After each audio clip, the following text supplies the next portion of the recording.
नमस्कार मंडळी, कसे आहात सगळे. आज आपण बघणार आहोत तिकोना किल्ला. आम्ही तिकोना किल्ल्याला भेट दिली होती. हे जे दृश्य हे पावसाळ्यातले. आम्ही पावसाळ्यात गेलतो.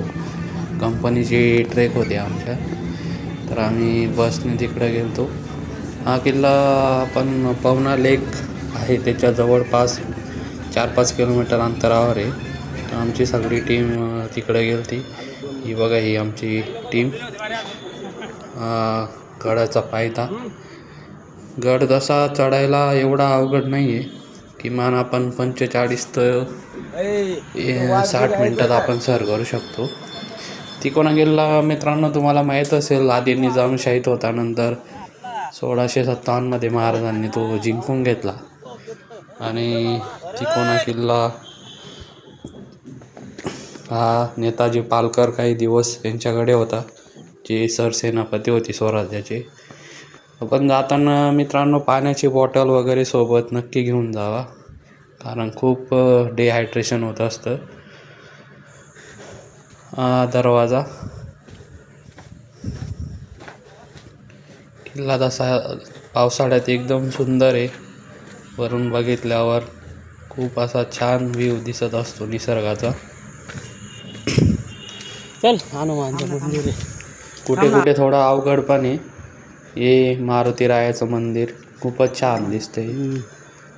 हाताने बनवलेली कलाकृती आहे. आणि वरती गेल्यावर आपल्याला शिवलिंग दिसते आणि त्याच्यानंतर तिथं शिवाजी महाराजांचा फोटो आहे. रोज तिथं आरती वगैरे होत असते. काही श्वान पण आहे तिथं जे. आणि आमची टीम वरती जाऊन झेंडा वगैरे फडकवला आम्ही. हा व्ह्यू बघू शकता तुम्ही. तिथून तुम्हाला लोहगड वगैरे पवना लेक सगळं बघायला मिळेल. हा व्ह्यू खूप मस्त वाटतो इथून.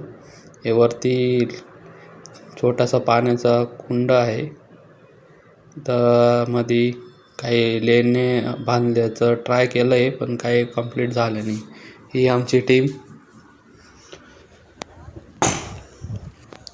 वरती एवढं म्हणजे फक्त मंदिर आहे आणि आजूबाजूचा जो रम्य परिसर आहे त्याचा व्ह्यू एक नंबर दिसतो. संध्याकाळी सूर्यास्त बघायला खूप मजा येते. अशा प्रकारे मित्रांनो तिकोना किल्ला बघितला आपण. किल्ला खूप छान आहे. व्हिडिओ आवडला असेल तर लाईक करा, सबस्क्राईब करा, शेअर करा. धन्यवाद.